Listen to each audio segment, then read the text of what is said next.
नमस्ते प्रणाम, मेरे यूट्यूब चैनल पे आप लोग का स्वागत है। और देखिए हम लोग दोनों लोग मिल के गा रहे हैं जी पूर्वी छपरहिया गीत, निर्गुण गीत बहुत दर्द भरा निर्गुण गीत है। आप लोग सुनिएगा, ढेर सारा प्यार दुलार आशीर्वाद जरूर दीजिएगा। चैनल पर नया चैनल को लाइक सब्सक्राइब जरूर करिए। कमेंट में बताइएगा कि हम दोनों लोगों का गाना आप लोगों को कैसा लगा।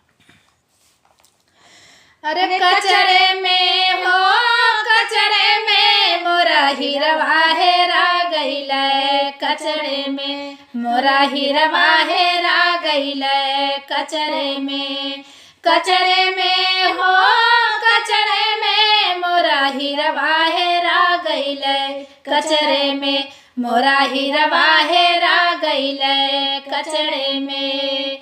काशी में खोजली, बनारस में खोजली, बनारस में खोजली, काशी में खोजली, बनारस में खोजली, बनारस में खोजली।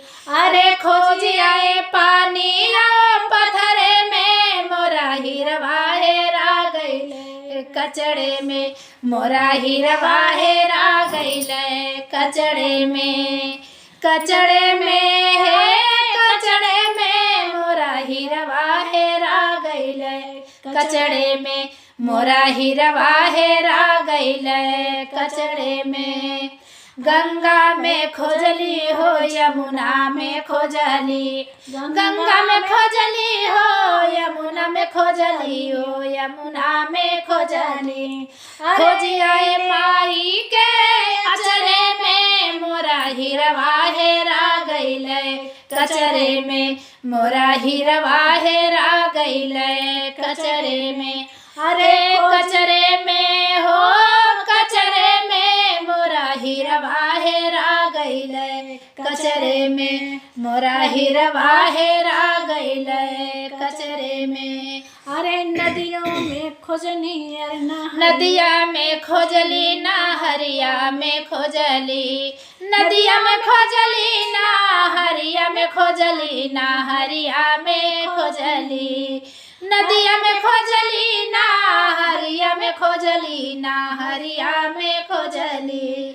अरे खोजिए पानी के पत्थरे में मोरा हिरवा हेरा गइले, कचरे में मोरा हिरवा हेरा गइले, कचरे में। अरे कचरे में, अरे कचरे में मोरा हिरवा हेरा गइले, कचरे में मोरा हिरवा हेरा गइले, कचरे में।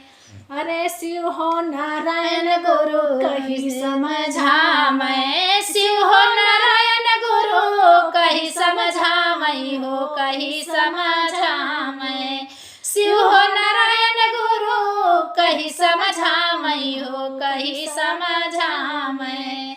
अरे खोज आई भगवान के चरणों में मोरा हिरवा हेरा गइले, कचरे में। अरे खोजी आईली सतगुरु के चरणों में मोरा हिरवा हेरा गइले, कचरे में मोरा हिरवा हेरा गइले, कचरे में। हम लोग गाना कैसा लगा प्लीज आप लोग सुनिएगा, ढेर सारा प्यार दुलार से जरूर दीजिएगा।